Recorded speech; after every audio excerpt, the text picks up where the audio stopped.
Welcome back to DS Shovelware Scrounging, where I search through the DS's library in the hope of finding some hidden gems.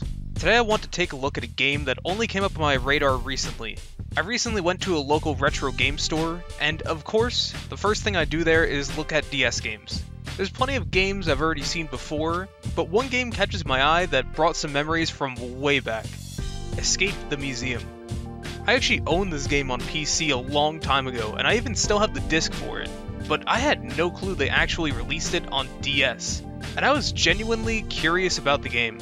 I never beat it, or even came close to beating it if I remember correctly. And for only $5, how could I say no? Surely this game isn't bad if my rose-tinted glasses are telling me otherwise, right? Before getting into the game, let's talk about hidden object games. I've always had a soft spot for these games, to be honest. While they can be kind of boring and frustrating, I played the hell out of these games as a kid. Games like I Spy taught me more about reading than school ever could have. It always pains me to see some of these games I grew up with thrown into the bargain bin, but there's kind of a reason for that, and it's simply because these games are boring as hell. Seriously, is this riveting gameplay to you? But I always end up trying these games again, hoping they won't be a snooze fest and I can relive the parts of my childhood where I learned what the hell a thumbtack is by furiously clicking all over the screen for half an hour. And the worst part is that even though I learned what a thumbtack was, I don't think I've ever used one my entire life, and I don't think I've seen anybody else use one my entire life. So what the hell was the point of learning what it was? Anyways, it's time to play Escape the Museum. I put in my name, and then we get this cutscene about a mother and daughter at the Museum of Natural History, and then some earthquake happens, and apparently the mother gets knocked unconscious, even though we never see that. And now we have to escape the museum. Wow, they really knew how to title their game well, huh? So basically this game is mostly escape room puzzles, which is a term I use lightly because these don't take more than 5 minutes to solve. And hidden object puzzles, with some random dialogue occasionally thrown in between levels. Oh, and there's these random mini-games, where you put back together a picture or put weights on a pedestal to get an artifact. I did at least find the picture parts kind of fun, because while moving the camera around, I just see this on the wall. Tell me that's not threatening. And well, you probably noticed by now, but this game does not look good. As I've alluded to, this game was also on PC, and it was also on the Wii. The quality is noticeably higher in those versions compared to this one, considering the Wii and PC have a much higher resolution and more powerful hardware than a DS. The DS version honestly looks like they just took the images in MS Paint and just scaled them down, and man does it look hideous. I even gave the game the benefit of the doubt and tried it on the actual DS, and it still looked awful. There's tons of artifacting and blurriness everywhere, which is really not what you want in a game where you're staring at every last pixel to find what you're looking for. The cutscenes don't look terrible at least, but these cutscenes are also filled with mostly filler dialogue, and whoever drew these things definitely had a thing for MILFs. Also, while we're talking about the cutscenes, I had to talk about the few times where we don't just get filler dialogue. For example, early on we hear from Marcus, who I think works at the museum, and he guilt trips our protagonist into collecting a bunch of artifacts because they're valuable for the museum. After that, we mostly get filler dialogue except for the parts about her husband. I don't know why, but I thought this was going to be some weird Hallmark movie where the ex-husband comes in to save his daughter and ex-wife, and then they get back together and the family lives a happy life or something. But no, it's just her husband. But then I got thrown for another loop when Marcus says that her husband escaped police custody. Her husband is a convict? It turns out, no. Her husband just made a search party and got arrested for it for some reason. And then he just breaks out of a police car to get to them. I don't know why I was expecting the plot of some random Hallmark movie, but it honestly would have been more entertaining than whatever the hell this was. Alright, well, back to actually escaping the museum. The escape isn't much more entertaining than the cutscenes. I don't need to bore you to death with the hidden object gameplay, but it just sucks. This game doesn't make it very easy to find the things you're looking for, because it always either hides them in similar colors, making them very hard to spot when the game looks like this, behind objects, which is frustrating because the objects are barely visible, or sometimes even has multiples of the same thing in the scene. All this would have made the game frustrating as hell if it wasn't for the fact that the game literally gives you free hints all the time with no downside. There is literally no reason not to spam the hint button as often as possible here. It's baffling that they made it so spammable, but it's my only saving grace because otherwise I probably would have punched a hole in my wall by now. These parts of the game are just not fun, even when compared to other hidden object games.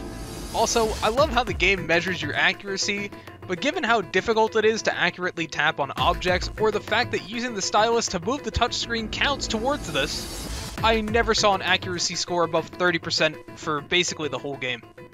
I refuse to believe this is working as intended because there is no way in hell I have a global accuracy of 18% for the entire game.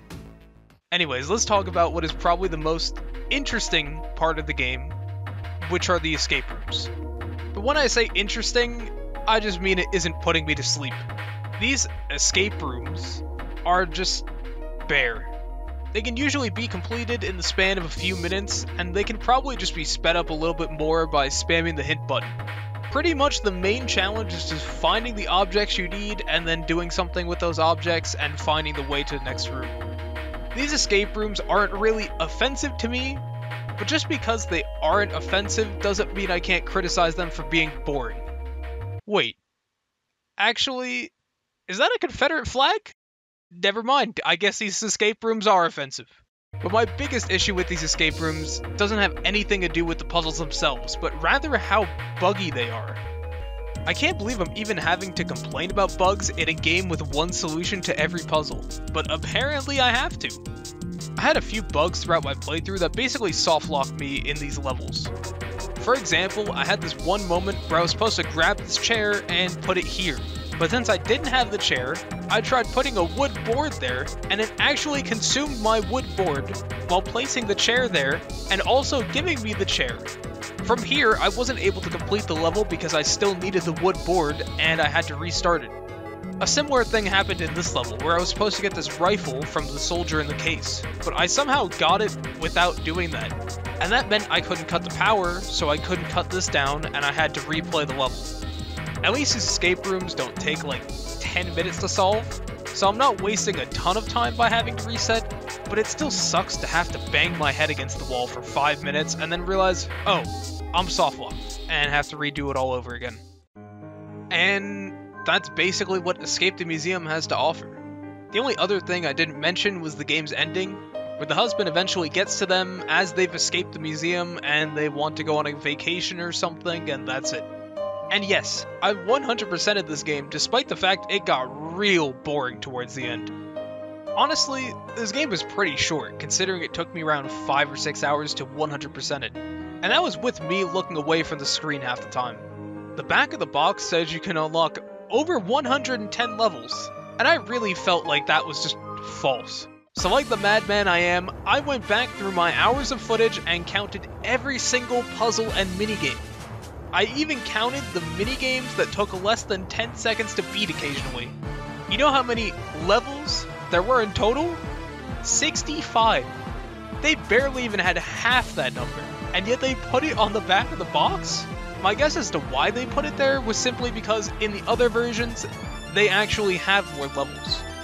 This game has less content than its counterparts, but in all honesty, I think that might be a good thing because I'd rather not put myself through a few more hours of boredom and torture.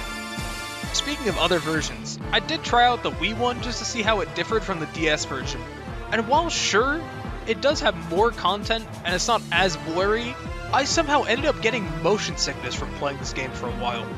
I almost never get motion sickness, so I was surprised that I spent hours playing the crappy DS version, but this is where I get motion sickness.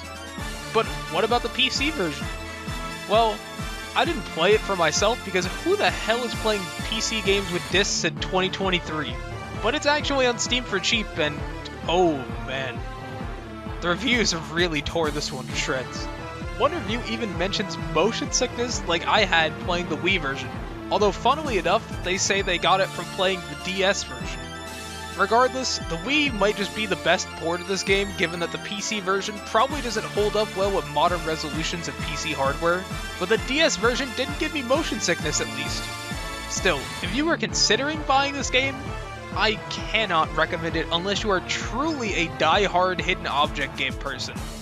This game just isn't fun, and it would be frustrating as hell without the hint button being as spammable as it was. But I guess if you're really into MILFs, and somehow the entirety of the internet isn't satisfying you, then maybe you can buy this game and not feel like you're getting scammed. All I got out of this game is that awards don't mean anything, nostalgia is the most powerful drug imaginable, and this caveman jump scared the hell out of me. So don't make the same mistake I did, and stay the hell away from this game.